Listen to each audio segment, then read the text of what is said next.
안녕하세요. 책 읽어주는 남자 챔프입니다. 오늘도 천국의 성 증도 읽어보겠습니다. 어제는 2장 다 읽었고요.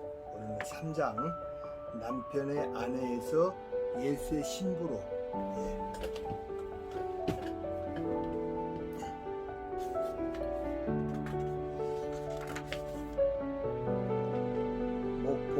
북교동교회와 이성봉 목사, 문중경이 전도 부임을 따라 나간 북교동에 있는 초가교회는 장석초 전도사가 처음 개척한 목포교회였다. 장석초 전도사는 뒤늦게 경성 성서학원에 입학하여 신학을 공부한 분으로 졸업 후 아버지로부터 물려받은 전 재산을 정하여 과부와 가난한 사람들에게 나눠준 다음 남은 돈을 가지고 목포에 내려와 교회를 개척했다.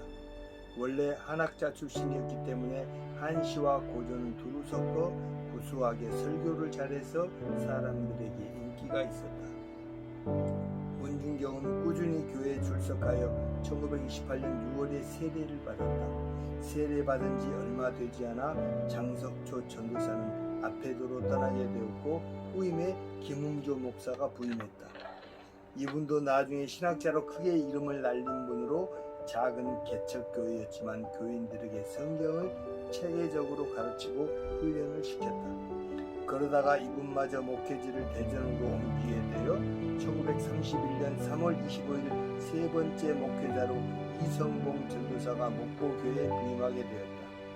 이성봉 전도사가 목회를 맡게 되면서 목포교회는 날마다 교인들이 늘어 놀랍게 부흥하게 되었으며 뜨거운 성령의 불길이 일어 목포 전체로 확산되어 나갔다. 이때까지 낮에는 삭바느질을 하고 밤에는 성경을 읽거나 교회에 나가 성실하게 신앙생활을 하던 문중경은 자기도 모르는 사이에 새로운 삶의 희망과 활력을 찾아가고 있었다. 그러던 차에 자신의 영적 스승이라고 할 수 있는 이성봉 전도사를 만나게 됨으로써 하나님의 커다란 은혜를 체험하기에 이른다. 이성봉 목사는 1900년 7월 4일 평안남도 강동군 간리에서 아버지 이인실 씨와 어머니 김진실 씨 사이에서 장남으로 태어났다. 감리교 권사였던 어머니의 영향을 받아 어려서부터 신앙 속에서 자라난 그는 중학교 때 전설적인 부흥사였던 김익부 목사의 설교를 듣고 감동을 받아 자신도 나중에 저런 목사가 되겠다고 결심한다. 하지만 가정 형편이 어려워 더 이상 공부를 계속하지 못하고 장사를 하게 되었다. 겨울에는 나무를 베어 팔고 여름에는 과일을 내다 팔았다. 장사를 한다는 게 그리 쉬운 일이 아니었기에 생활에 지친 그는 점점 예수를 멀리하고 방탕한 삶 속으로 빠져들었다. 게다가 뜻하지 않게 오른쪽 다리에 골수염이 걸려 꼼짝없이 죽는 날만 기다리는 신세가 되고 말았다. 이때 그는 다시 예수를 돌아보게 되었고 날마다 눈물로 죄를 회개하며 매달렸다. 밤낮으로 성경을 읽고 또 읽었다. 그렇게 3년의 시간이 지나갔다. 그런데 곧 죽을 것 같았던 그의 골수염이 3년 만에 깨끗하게 없어졌다. 기적적으로 병이 나은 것이다. 그는 기쁨의 눈물을 흘리면서 중학교 때 다짐했던 맹세를 떠올렸다. 그래, 다 죽은 목숨 하나님께서 살려주셨으니 이제 남은 인생 하나님의 충성스러운 일꾼으로 살아야겠다. 이성봉 목사는 전도인이 되기 위해 신학교 입학을 준비했다. 그러나 중학교도 제대로 나오지 못한 그를 받아주는 신학교는 없었다. 학벌이 문제였다. 고민하던 끝에 경성 성서학원을 알게 되었다. 학벌이 변변치 않은 자신을 받아줄 곳은 그곳밖에 없었다. 어렵사리 경성 성서학원에 입학한 그는 재학 중에 청량리 교회 주일학교를 맡아 일하게 되었는데 이때 워낙 열정적으로 어린이 전도와 목회에 힘을 쏟아 주일학교 역사상 유례없는 큰 부흥을 이루었다. 이미 학생 시절부터 부흥사의 재질을 유감없이 드러낸 것이다. 1928년 졸업과 함께 그는 수원에 파송되어 교회를 개척했다. 지금은 각 교회에서 목회자를 자율적으로 초빙하는 형식이지만 당시 성결교회는 감독 제도를 채택하고 있었기 때문에 가톨릭처럼 본부에서 각 교회로 목회자들을 파송했다. 이성봉 전도사는 사람들이 많이 모인 곳이면 역전이나 장터를 불문하고 달려가 북치고 나팔을 불면서 전도를 했다. 그의 설교는 우렁차고 감동적이어서 모든 사람들이 주목해서 듣지 않을 도리가 없었다. 찬송도 맛깔스럽게 잘 불렀다. 전도에서 예수를 믿기로 한 사람의 가정을 방문하여 병자에게 안수 기도를 하면 병자가 자리에서 그대로 일어났고 귀신 들린 사람에게 기도를 하면 이내 제정신으로 돌아왔으며 예수 믿는 걸 방해하고 전도를 회방하던 사람들이 돌이켜 죄를 회개하고 예수를 믿게 되는 기적들이 계속해서 일어났다. 목포 교회로 부임한 후에도 그는 쉬지 않고 기도와 전도에 온 힘을 쏟았다. 청심 기도단을 만들어 매일 새벽 유달산에 올라 목포 앞바다가 내려다 보이는 넓은 바위에 둘러앉아 바위를 두드리며 찬송을 부르고 통성 기도를 했다. 하나님, 죄 있는 장소, 무리한 집, 개인의 집은 좋은 집이 많은데 주님의 성전이 새 집이 웬 말입니까? 그는 날마다 이렇게 기도했고 그 결과 1년 만에 기적처럼 새 예배당을 짓게 되었다. 참으로 우연하게도 그때 예배당을 짓는데 가져다 쓴 돌이 바로 이성봉 전도사가 둘러앉아 기도하던 유달산 바위였다고 한다. 이때 목포 교회 집사였던 문중경은 이성봉 전도사를 따라다니며 함께 신방을 했고 열심히 개인 전도에 힘썼으며 장례식이나 혼인식 등 집회마다 참석하여 찬송을 불러 흥을 돋웠다.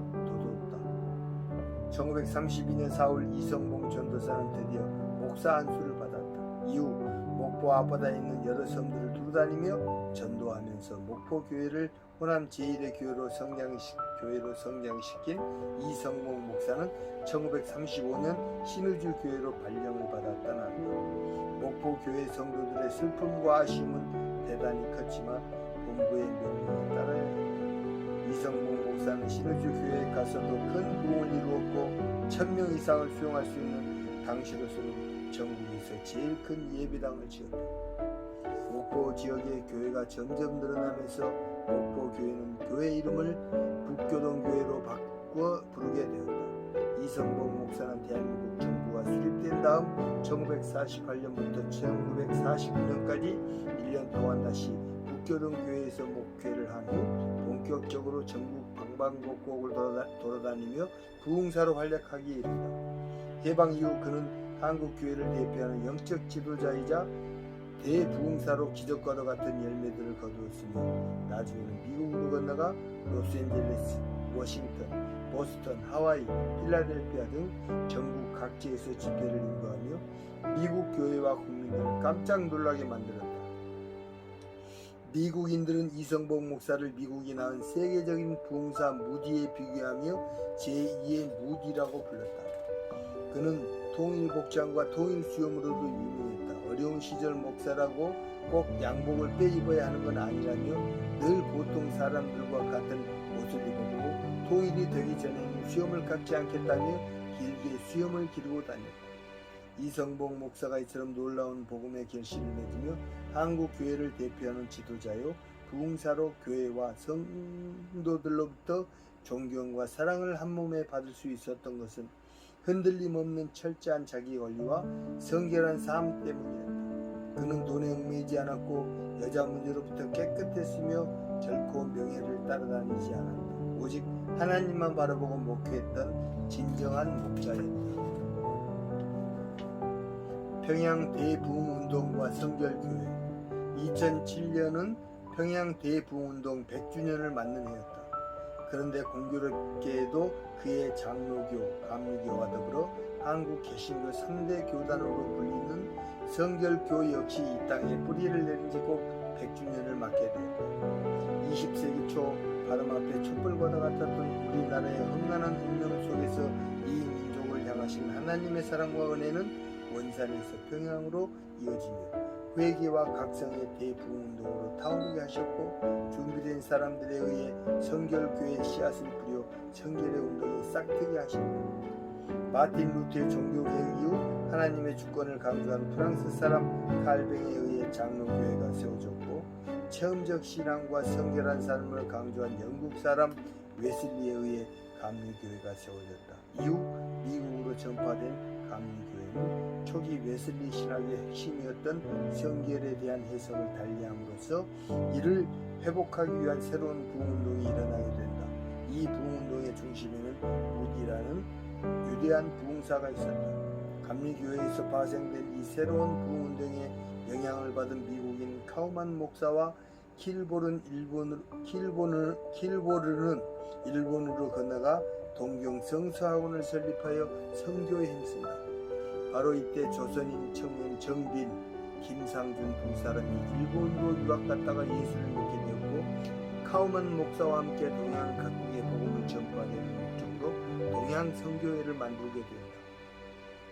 이미 조선에는 1885년 감리교 선교사 아펜젤로와 장로교 선교사 언더우드가 입국하여 활발한 선교 활동을 펼치고 있었다. 정빈, 김상준은 1907년 카우만, 킬보른과 함께 귀국하여 경성에 있는 무교동에 작은 집을 얻어 동양선교회 예수교 복음전도관을 세운다. 이것이 한국 성결교회의 시작이다. 이들은 동양선교회에서 강조한 중생, 성결, 신유, 재림의 사중복음을 들고 종로 거리로 나가 예수 믿으시오, 예수를 믿으면 구원받고 천국에 갈 수 있습니다 라고 외치며 전도의 심리를 기울였다. 정빈, 김상준 두 사람은 설교도 잘하고 악기도 잘 다뤘으며 호소력이 있어 많은 사람들이 복음전도관에 모여 정기적으로 집회를 가졌다. 사중복음이란 예수를 구주로 믿고 고백하면 거듭나서 천국에 갈 수 있다고 하는 중생과, 물과 성령으로 거듭나면 성령이 임하게 되어 죄사함을 받고 이후 타락과 유혹을 이기며 구별된 삶을 살아야 한다는 성결, 하나님 은혜로 몸과 마음이 병고침을 받는 신유, 그리고 언젠가 예수 그리스도가 이 땅에 다시 오신다고 하는 재림의 소망이 그것이다. 성결교회가 강조하는 사중복음 중에서도 특히 중요한 것은 성결이다. 당시 우리 사회에 가장 필요한 것이 바로 성결한 삶이었다.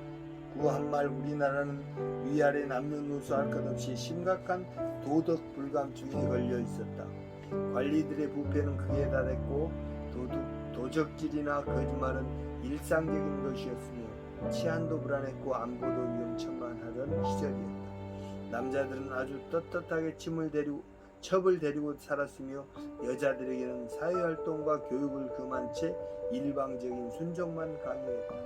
부부간에, 부모와 자식 간에, 고부간에, 임금과 신하 간에, 노인과 젊은이 간에 사랑과 존경과 배려가 메말라 있었다. 이럴 때 성결교회는 사람들에게 너희 몸을 하나님이 기뻐하시는 산 제물로 드리라는 말씀처럼 깨끗하고 정직하고 순결하게 살도록 가르쳤다.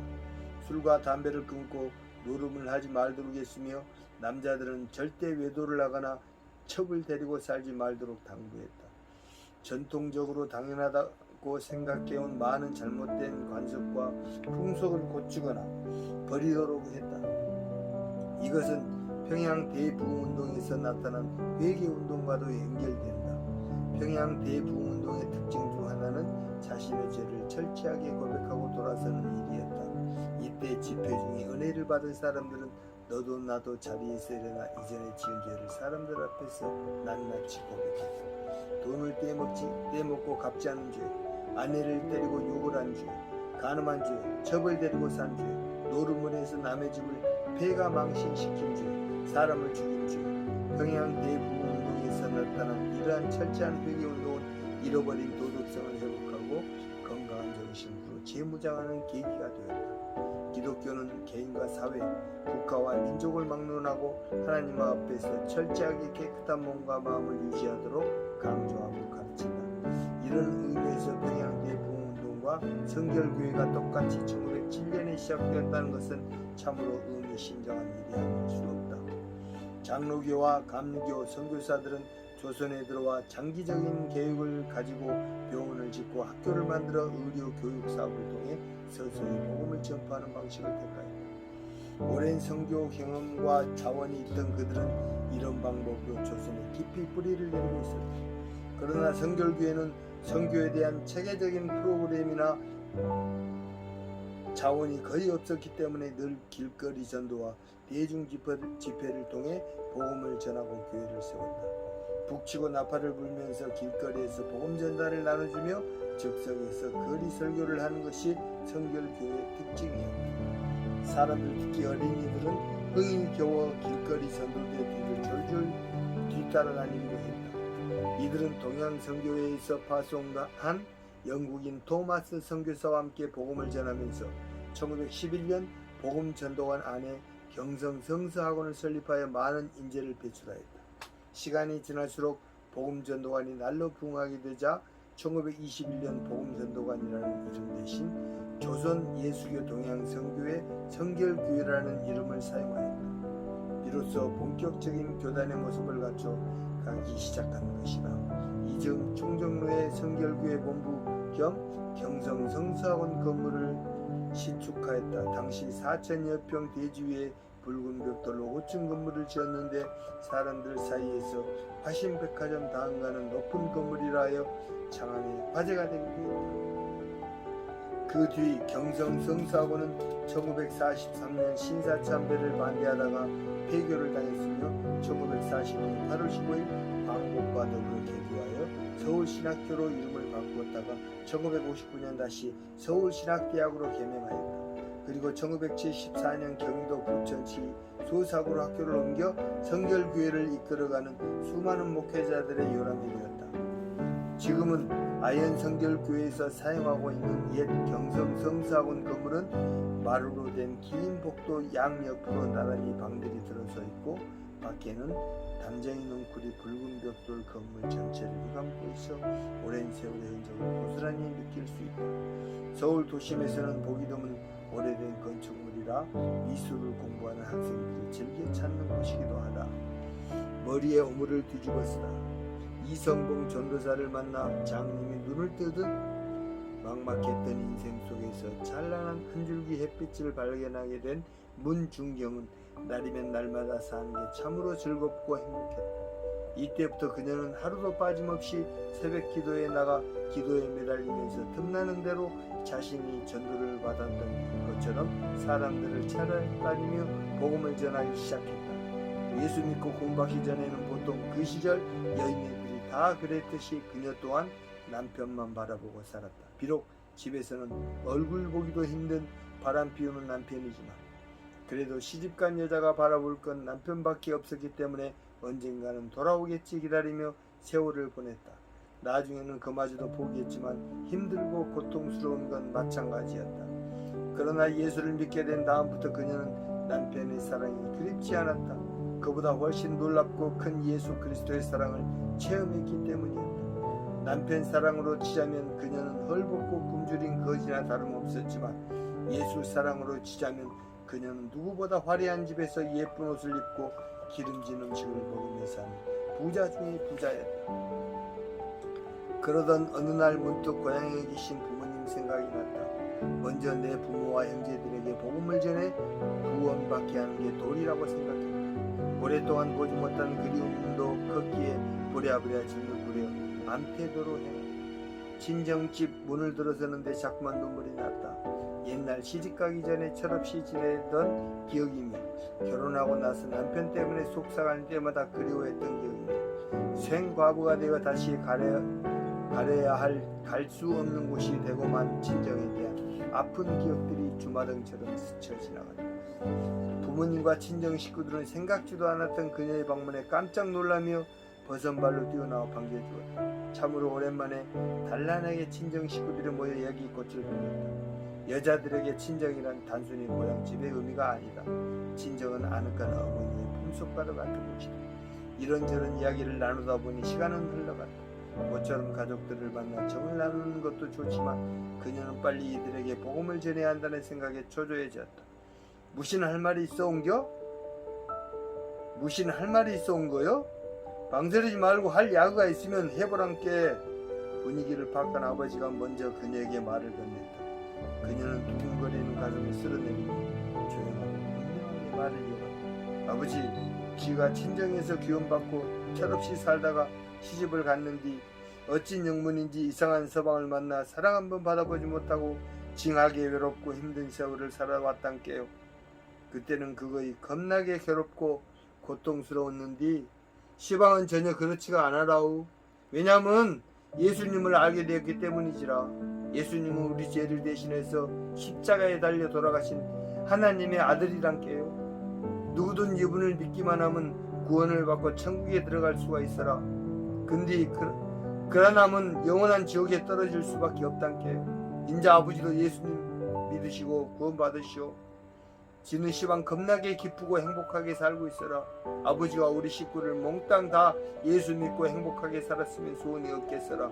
아버지 예수 믿으시오. 야, 이때까지 말없이 듣고만 있던 아버지는 벌컥 화를 내며 소리를 질렀다. 오메 징해불구마. 아니 시집가서 고생한다고 짠한 마음에 잘 대해줬고마. 이건 또 무슨 소리다냐? 니 아주 미쳤지? 예수가 무엇이 어쩌고 어째? 서방 없이 살더만 돌아왔빛나. 그따구 말하려면 다시는 오지 마라. 싸게 꺼져버리란께. 세월이 많이 흘렀지만 아버지는 전혀 변하지 않았다. 옛날부터 가지고 있던 그 고리타분한 관습과 전통을 그대로 간직하고 있었다. 울컥하는 성격도 여전했다. 지가 미친 게 아니고만 시방 겁나게 귀중한 천국 복음을 말씀드리는 거란께요. 양만 가문인 우리 집안에서 그랑께 믿을 게 없어 세상놈들이 믿는 도를 믿는단 말이여. 그란에도 외놈들 극성에 못 살겠는디 인자 것도 모질라 서양 놈들이 믿는 걸 믿으라고. 그러고 댕기니 서방이 저 모양인 것이여. 아 집안 망신시키지 말고 싸게 돌아가라니께. 돌아앉은 아버지 뒤에 대고 중겨운 끈질기게 다시 복음을 전했다. 그랬더니 아버지가 갑자기 벌떡 일어나 마당으로 뛰어나갔다. 그리고는 냄새나는 썩은 물을 한 삽 퍼다가 그녀의 머리 위에 끼얹었다. 어머니가 아무리 말려도 소용이 없었다. 냄새가 방 안에 가득했다. 그럼에도 문중영은 오물을 닦아내며 계속 복음을 전했고 아버지는 이런 그녀를 질질 끌어내서 발길질을 하며 내쫓았다. 오랜만에 친정에 왔다가 오물을 뒤집어 쓴 채 발길질을 당하며 쫓겨났지만 서럽거나 화가 나지 않았다. 예수님께 받은 은혜에 비하면 이 정도 시련은 아무것도 아니라는 생각이 들었다. 오히려 새로운 각오와 힘이 불끈 솟았다. 하지만 그날은 거기서 물러나 돌아와야 했다. 저토록 완고한 아버지를 전도하기 위해서는 한두 번 가지고 어림도 없다는 생각을 했다. 이 일이 있고 난 후 그녀는 새벽부터 저녁까지 틈나는 대로 아버지와 가족들이 예수를 믿고 구원받게 해달라고 눈물을 흘리며 간절히 기도를 드렸다. 마을 언덕 위에서 울려 퍼진 찬송. 문중영 집사는 찬송을 아주 잘 불렀다. 지금으로 치자면 복음성가 가수 뺨칠 정도로 실력이 대단했던 것 같다. 텔레비전도 라디오도 없고 신문이나 잡지도 보기 어렵던 시절, 별다른 시청각 교재도 없던 때에 고운 목소리로 불러대는 노랫가락은 사람들의 시선을 끌기에 더없이 좋은 전도의 도구였다. 그녀는 특히 이명직 목사가 지은 희망사라는 찬송을 잘 불렀다. 세상 만사 살피니 참 헛되구나. 부귀 공명양수는 바람잡이요 모대 광실 높은 집 운전옥답도 우리 한번 죽으면 일장의 춘목. 흥한 소년 미인들아 자랑치 말고 영웅호골 열사들아 뽐내지 마라. 유수 같은 세월은 널 재촉하고 저 적막한 음부는 널 기다린다. 이렇게 이어지는 찬송은 무려 16절까지 계속되는데 문중경 집사는 이걸 다 외워서 즐겨 불렀다. 그녀가 마을 언덕 위에서 희망사를 불러대면 마을 아이들이며 어른들, 아낙네들이 하나둘씩 모여들었다. 사람들이 둥그렇게 그녀를 감싸고 자리에 앉아 넋을 잃고 노래를 감상하고 있으면 그녀는 더욱 신이 나서 다양한 노래를 선보였다. 한참 분위기가 무르익으면 그녀는 복음을 전하며 전도를 하기 시작했다. 그때만 해도 사람들이 순박했기 때문에 노래 다 끝났다고 야박하게 자리를 들고 일어나지 않았다. 노래 잘 들었으니 무슨 말인지는 몰라도 이야기를 들어줘야 노랫값을 치른 기분이었다. 이러다 보니 문중경 집사의 전도는 대단히 효과적이었고 많은 사람들이 예수를 믿게 되었다. 우전리 교회 안승일 장로는 당시 모습을 이렇게 기억하고 있습니다. 그때는 그야말로 우리가 어렸을 때인데 뭐 초등학교 4학년 때쯤이니까 기억이 거의 없지. 문중경 전도사님이 노래를 지극히 잘하셨으라. 울어도 못하네. 눈물 많이 흘려도 이런 찬송도 잘하셨고 참말로 꾀꼬리 같은 목소리였지. 당신은 문 선생님 오셨단다. 노래 들으러 가자 그랬어라. 전도사님이라고도 안 했어. 그냥 선생님이라고 했지. 지금이니까 찬송이라 하지 그때는 그냥 노랫가락이었단께. 전기불도 없고 초록불 켜고 방 안 가득 모였었으라. 노래 듣느라고 문중경 전도사님 오시기 전에 마을 사람들은 예수의 예자도 들어본 적이 없었단께요. 문중경 집사는 아페도와 지도, 증도 등 신안 일대의 섬들을 돌아다니며 이런 식으로 전도에 매달렸다. 친정과 시댁 친척들이 있는 곳마다 찾아다니며 그들에게 먼저 복음을 전하기 위해 애썼다.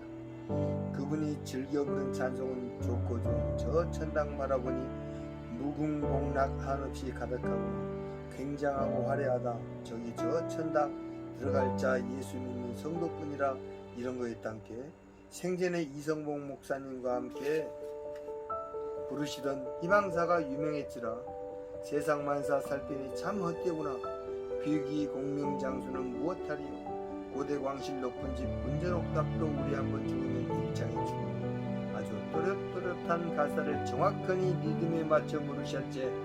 나가 차분히 앉아서 하면 더 오래 한단께. 또 하나 할까라. 먹보다도 더 검은 죄로 물든 이 마음, 눈보다도 더 희게 깨끗하게 씻었네. 주의 보혈 흐르는데 날래게 뛰어나가 믿음으로 나의 마음 지금 깨끗하였네. 어때요? 울어도 못하네 할 수 없는 죄인이 흉악 중에 빠져서 어찌 아니 죽을까. 울어도 못하네. 이런 찬송을 매일 부르시고 가르쳐 주셨단께. 문중경 전도사가 순교당하실 때 현장에 있었던 유일한 생존자인 고 김두학 장로는 생전에 기회가 있을 때마다 여러 곳에서 간증을 하면서 문 전도사를 회상하며 그때 배웠던 찬송을 부르곤 했다. 문중경 전도사를 직접 만났던 분들, 그분들은 이미 세상을 떠났거나 거두기 쉽지 않을 정도로 연로한 어르신들이긴 했지만 하나같이 문 전도사는 노래를 잘하는 분으로 기억하고 있었다. 중동리 교회 김종원 장로도 문 전도사에 대한 남다른 추억이 있냐는 물음에 찬송과 이야기부터 먼저 있다. 그에게 문 전도사는 할머니 뻘이었다. 지가 아주 어렸을 적인데 초등학교 들어갈 무렵 주일학교 다닐 때 할머니가 교회 나오면 꾀꼬리 같은 목소리로 찬양을 하시고 그랬지라. 그분이 할아버지 집 밑에 집에서 사셨다고 합디다. 지를 낳기 전에 우리 아버지를 보고 조카는 내 말 듣고 예수를 믿으라고 권했다고 하대요. 그래서 당시 6.25 사상에 깊이 뿌리박혀 있던 아버지가 어려움을 이기고 믿게 되셨어라. 문 전도사님이 잘 부르시던 찬송, 지금도 기억나는 건 아 그렇지, 참 기쁜 마음 가지고 예수 믿으면 날마다 즐겁게 살겠네. 괴로우나 슬프나 하나님께 맡기고 길이길이 복되게 살아갑시다. 이 찬송이 생각나네요. 이 무렵 문중경 집사의 전도를 받아 예수를 믿게 된 분 중 한 분이 서울중앙성결교회 이만신 원로 목사의 어머니 조동래 권사다. 조 권사는 문중경 집사의 조카딸로 중동리에 살고 있었다. 하루는 조동래 씨가 부흥회에 참석했다가 밤늦게 집으로 돌아왔는데 아직 예수를 믿지 않던 남편이 여자가 어딜 쏘다니다가 이렇게 늦게 집구석으로 기어들어오냐며 몽둥이로 마구 때려 정신을 잃고 쓰러지고 말았다. 그 일로 조동래 씨는 허리를 크게 다쳐 고생을 많이 했지만 이모인 문중경 집사의 간호와 위안 덕분에 독실한 신앙인으로 성장하였다. 1989년 하나님 품으로 떠난 조동래 권사의 자녀들은 모두 목사나 장로, 권사가 되어 한국교회와 사회에 큰 공헌을 하였다. 이 모두가 어머니의 눈물 어린 기도가 남긴 귀한 열매들이다.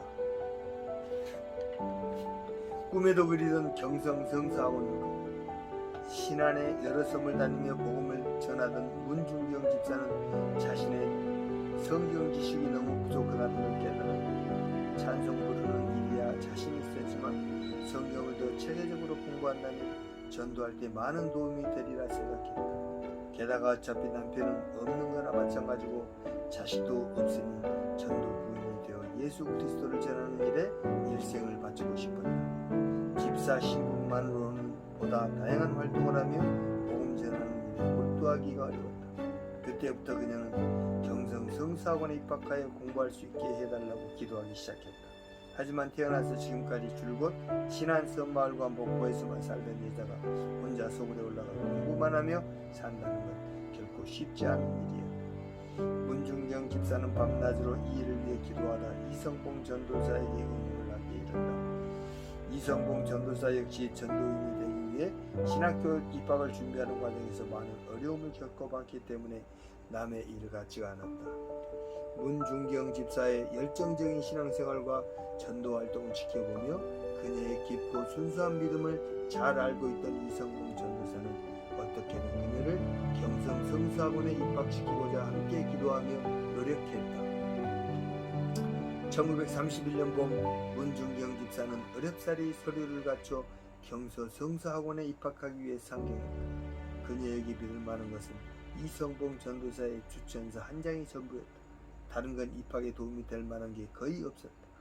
봄을 맞아 충정로 경성 성수학원에는 꽃들이 만발히 있었고 담쟁이 농풀이 멋들어지게 뒤덮인 붉은 벽돌 강의실에서는 남녀 학생들의 싱그러운 웃음소리가 들려왔다. 직접 와서 보니 공부에 대한 열망이 더욱 강렬하게 타올랐다. 하지만 그녀는 면접 과정에서 입학을 허락할 수 없다는 날벼락 같은 통보를 받게 된다. 우리 학교 규칙상 남편이 있는 부인은 입학을 허락할 수 없습니다. 중간에 남편의 반대로 학업을 계속할 수 없는 경우도 있고 또 무사히 졸업한다 해도 전도 부인으로서 활동하려면 육아나 가사 문제를 해결해야 하는데 이를 남편이 흔쾌히 허락한다는 게 어려운 일이기 때문입니다. 미혼이거나 남편과 사별한 부인의 경우가 아니면 어렵습니다. 사실이 그랬다. 1930년 되면 아직 여성의 지위라는 게 극히 보잘것없던 시절이라 여자가 마음을 놓고 공부를 하고 사회활동을 한다는 건 아주 이례적인 일이었다. 따라서 목회와 전도활동에서 여성 목회자의 필요성이 날로 커지고는 있었지만 현실적으로 육아와 가사의 모든 것을 여성이 책임지고 있던 시대니 만큼 남편이 있는 부인들의 경우 어렵게 공부를 마치더라도 전도 부인으로서 왕성한 활동을 기대하기가 어려웠다. 그래서 아예 남편이 있는 부인들은 입학 자체를 허락하지 않았던 것이다. 다른 교단의 성사원들도 사정은 마찬가지였다. 성사원 입장에서는 과부들을 선호할 수밖에 없었다. 그녀는 꿈에도 그리던 경성 성사원 입학을 바로 눈앞에 두고 이대로 포기할 수는 없었다. 원장을 붙들고 매달리며 통사정을 했다. 원장님, 지가 남편이 있긴 하지만 없는 거나 마찬가지란께 결혼하고 나서 서방까지 그 사람은 밖으로만 돌며 첩을 얻어 살고 있으니까 저는 생과부란 말이야라. 공부하고 전도 부인으로 활동하는데 하등 문제가 없으니까 지발 입학할 수 있게 가르쳐 주시오. 지 평생 소원이 이거해라. 지는 주님을 위해 이 한 번 바치기로 한 사람이란께요.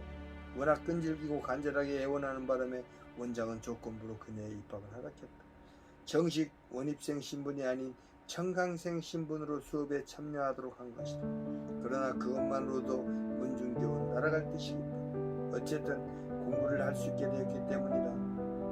1931년 5월 1일 이때 그녀의 나이는 만 40세였다. 청강생으로 강의실 맨 뒷자리에 앉아 공부하게 된 문중경은 기쁜 마음에 열심히 강의를 들으며 단 한마디도 놓치지 않으려고 애를 썼다.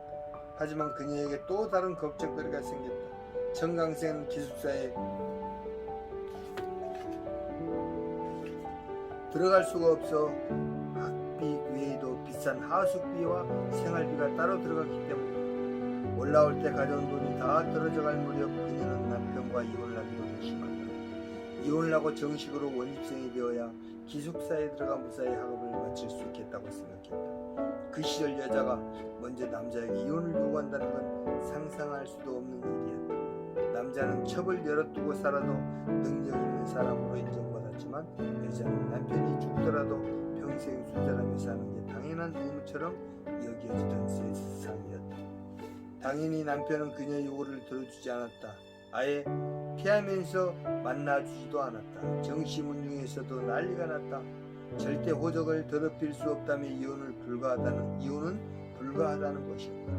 20년이 넘도록 단 한 번도 정을 주고 살아본 적이 없는 남보다도 못한 남편이 있도록 이혼을 못해준다며 반대하니 참으로 기가 막힐 노릇이었다. 문준경은 이혼을 포기하고 올라와 다시 청강생 생활을 시작했다. 하루하루 공부하며 살기가 너무 힘들었다. 쌀을 아끼기 위해 하루 한 끼만 먹는 날이 부지기 수요였고 종일 아무것도 먹지 못하는 날도 많았다. 이러니 공부가 제대로 되는 거지. 굶주림에 지쳐 방구석에 그대로 쓰러져 있는 날도 있었다. 겨우 정신을 차리고 강의실로 들어가도 칠판 글씨가 잘 보이지 않았다. 창자가 뒤틀리는 것 같은 고통이 밀려왔다. 기숙사 식당을 찾아가 학생들이 먹다 남긴 누룽지와 숭늉을 얻어먹고서야 겨우 정신을 차렸다. 그녀는 예배당으로 뛰어들어가 강단 앞에 엎드려 흐느껴 울었다. 주여, 너무 힘이 드네요. 지가 호의고시 하려고 공부하는 게 아니란께요. 공부해서 전도부인이 되어 시방까지도 예수를 알지 못하고 죄를 지음시러 살아가는 저 섬한 사람들에게 하나님 말씀을 전해 구원받게 하려는 거란께요.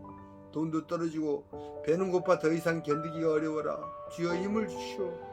길을 보여주시오. 주여, 주여. 이때 예배당 밖에서 어떤 남학생의 찬송가 소리가 들려왔다. 울어도 못하네. 눈물만이 흘려도 겁을 없게 못하고 죄를 씻지 못하니 울어도 못하니 십자가에 달려서 예수 고난 보셨네. 나를 구원하실 이 예수밖에요. 가사를 생각하며 찬송을 따라 부르는데 갑자기 환상이 나타났다. 십자가에 못 박혀 피를 흘리며 고통당하시는 예수님의 모습이 선명하게 나타난 것이다. 예수님은 십자가 위에서 자신을 똑바로 쳐다보고 계시다. 문중경은 깜짝 놀랐다. 너무나 또렷하고 생생한 환상을 본 것이다. 그녀는 다시 무릎을 꿇고 회개 기도를 드렸다. 주여, 이 죄인을 용서해 주시오. 주님은 저를 위해 십자가에 모진 고통을 다 당해 푸셨는디 지는 겨우 배 좀 고픈 걸 갖고 불평과 한숨으로 주님을 실망시켰어라. 이 죄인을 용서해 주시오. 나약한 지에게 힘과 용기를 내려주시오. 정신없이 기도를 하고 났더니 온몸이 땀으로 흥건히 젖어 있었다. 그런데 이상하게 배가 고프지 않았다. 몸과 마음이 날아갈 듯 개운했다.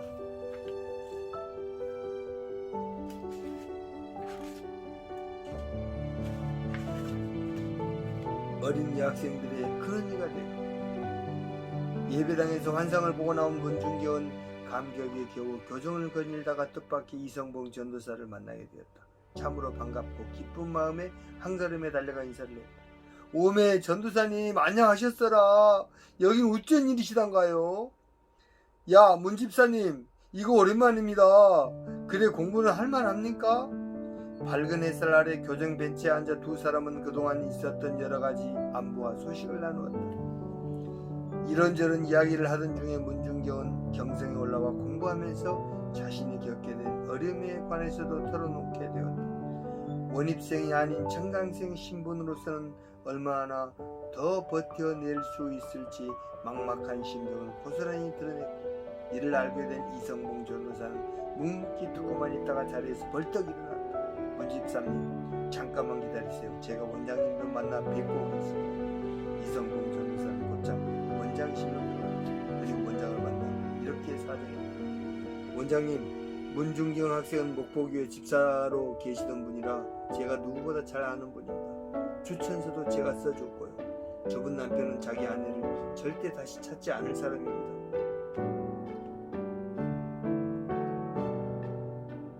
이건 제가 보증합니다. 규칙을 지키는 건 중요한 일이지만 거기에도 예외라는 게 있지 않습니까? 저분은 하나님께서 크게 쓰기 위해 준비하신 일꾼입니다. 청강생으로 공부하기가 너무 어려우니 이제 그만 정식 원입생으로 받아주시죠. 제가 이렇게 간곡히 부탁드립니다. 성결교회가 배출한 탁월한 목회자이자 경성 성사학원 졸업생이기도 한 이성봉 전도사의 애절한 간청에 원장의 마음도 녹아내릴 수밖에 없습니다. 다른 분도 아니고 전도사님께서 그토록 부탁을 하시니 어쩔 수가 없군요. 그럼 그렇게 하도록 하겠습니다. 제가 졌습니다. 원장실을 나온 이성봉 전도사는 됐다는 신호를 보냈다. 이게 꿈인지 생신인지 문중경은 너무 기쁘고 감사해서 날아갈 것만 같았다. 눈에서는 주르륵 눈물이 흘렀다. 문중경 전도사가 기숙사에 들어오면서 기숙사 분위기가 달라지기 시작했다. 20대가 대부분인 젊은 여학생들 숙소에 어머니 또래의 40대 여학생이 들어왔으니 긴장도 되고 호기심도 생기는 게 당연했다. 그녀는 나이 어린 여학생들에게 자신에 대해 신경 쓰지 말고 편하고 자유롭게 대해달라는 부탁을 했다. 하지만 나이 어린 여학생들로서는 매일 또래들하고만 지내다가 어머니나 이모 혹은 큰언니 같은 어린이 곁에 있게 되니 의지도 되고 위안도 되었던 것 같다. 모두들 문 전도사를 잘 따랐고 고민이 있거나 속내를 털어놓고 싶은 학생들이 하나둘 찾아오기 시작했다. 그래서 그녀의 방은 늘 학생들로 북적거린다. 원입생이 되어 기숙사에 들어가게 되면서 형편이 많이 좋아지긴 했지만 그래도 워낙 수입이 없던 처지라 뭐라도 돈벌이를 하지 않으면 안 되었다. 시부모님이 다 돌아가시자 남편 정근태는 남겨주신 재산을 자신이 몽땅 가로채고 그녀에게는 밭 몇 마지기를 떼준 게 고작이어서 늘 돈에 쪼달려야 했다.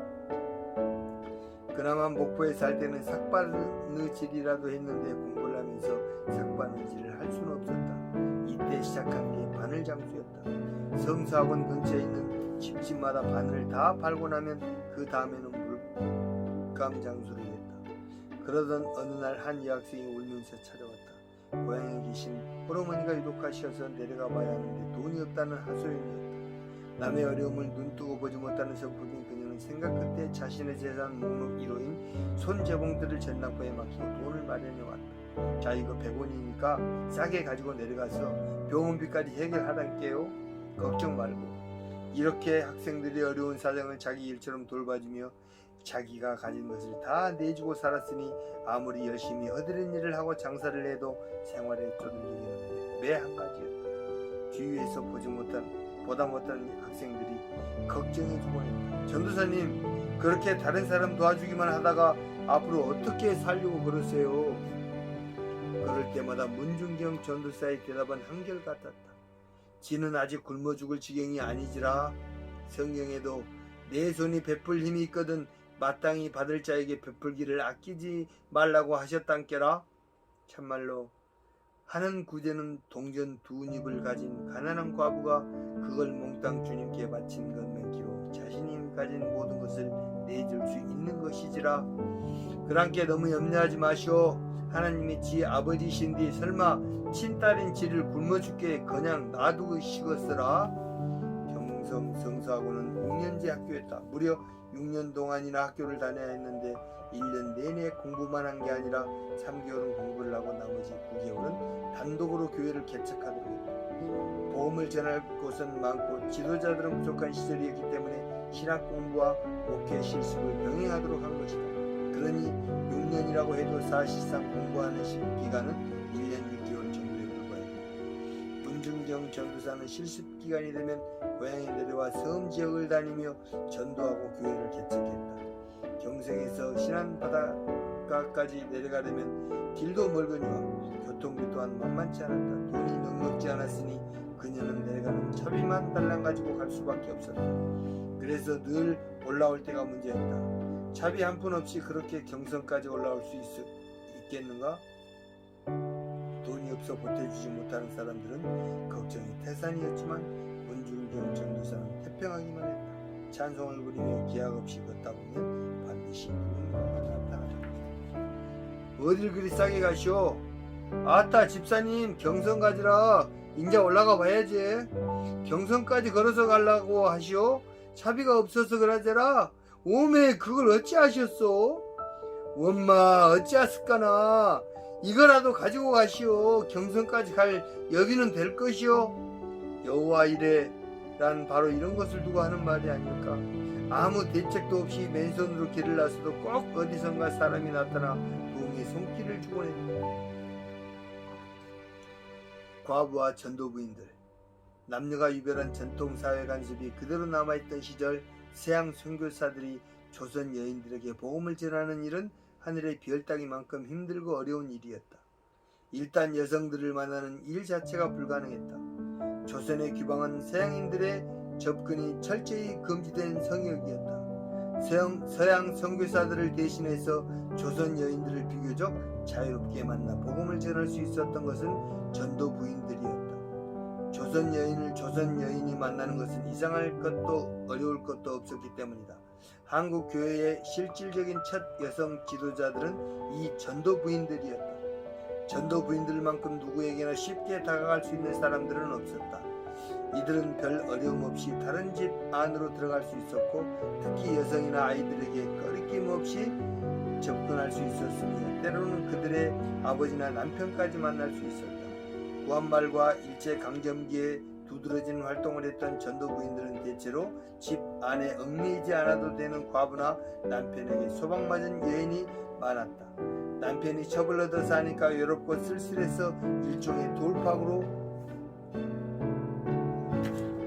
생각하고 예수를 믿어 전도부인이 된 여인들도 있었다. 부모님을 모시고 살면서 아이를 4살 이상 낳아 기르며 낮에는 논밭에 나가 일하고 밤에는 길쌈과 가사에 매달려야 했던 대부분의 여성이 체계적으로 성경을 배워 전도부인으로 나선다는 것은 있을 수 없는 일이었다. 시부모 봉양과 임신, 출산, 육아 그리고 가사 노동으로부터 어느 정도 자유로울 수 있었던 과부들이나 소방맞은 여인들이 대거 전도부인으로 나서게 된 것은 사회 여건상 당연한 일일 수밖에 없었다.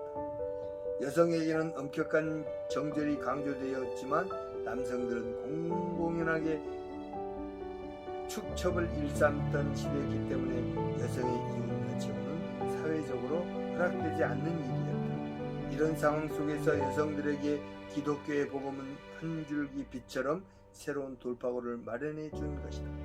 전도부인들은 전도를 하러 다니면서 성경책과 찬송가 또는 복음에 관한 소책자 파는 일을 병행했다.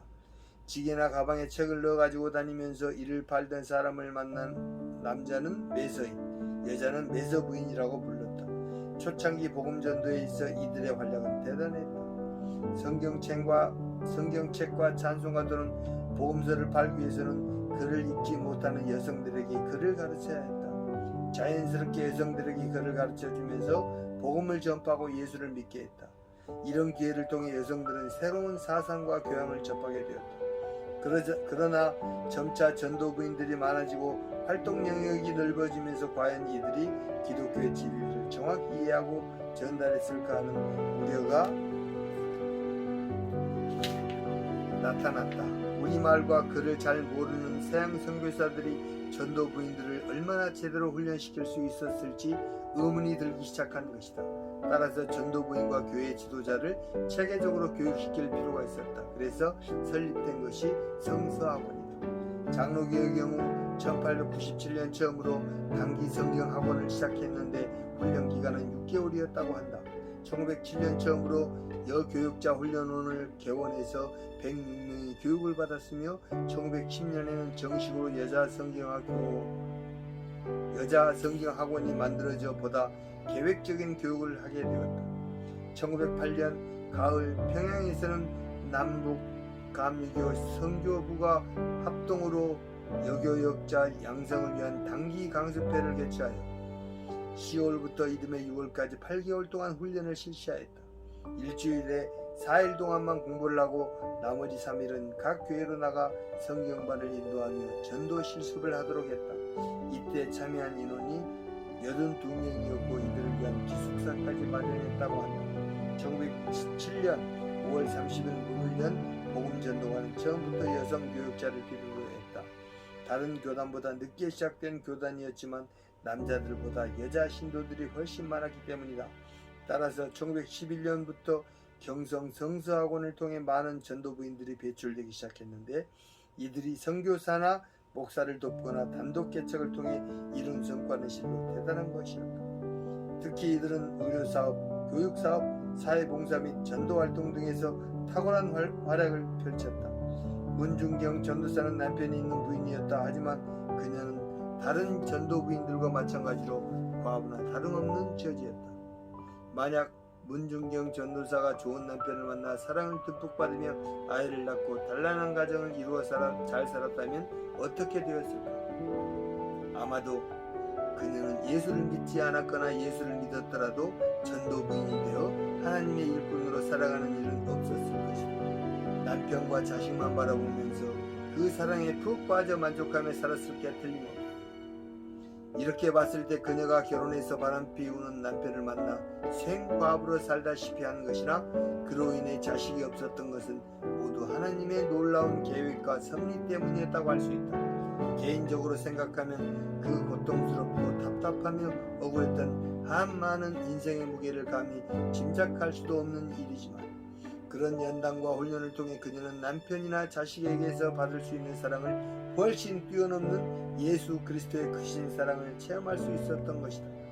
모세가 미디안 광야에서 40년 동안 자신과의 싸움을 통해 고난받은 후 위대한 민족의 지도자가 된 것처럼 문중기는 친정과 시댁에서 40년 동안 고독과의 싸움을 통해 시련을 겪음으로써 온전한 하나님의 일꾼으로 거듭날 수 있었다. 그녀에게 고독은 예수를 믿지 않았을 때 꺼져가는 촛불처럼 죽음에 이르는 병이었지만 예수를 믿고 주님께 일생을 맡겼을 때 죽음조차 초월하는 영원히 꺼지지 않는 심지가 되었다. 인간의 방법과 하나님의 방법은 다른 것이다. 오늘 이렇게 3장까지 마쳤습니다. 또 다음엔 4장부터 또 계속해서 읽어보겠습니다. 하나님께 기도드리고 마치겠습니다. 하나님 감사합니다. 주님께서 문중경 전도사의 발자취를 또 알 수 있는 이 책을 읽으며 최창원 입사가 감동을 많이 받습니다. 하나님 아버지여, 정말 이 좋은 책을 읽게 해주신 우리 하나님 주 성령님께 깊은 감사를 드리며 이 책을 끝까지 정말 감동스럽게 읽고 또 독후감도 온전하게 써내는 최창원 입사가 될 수 있도록 하나님 아버지께서 도와주시옵소서. 또 주님께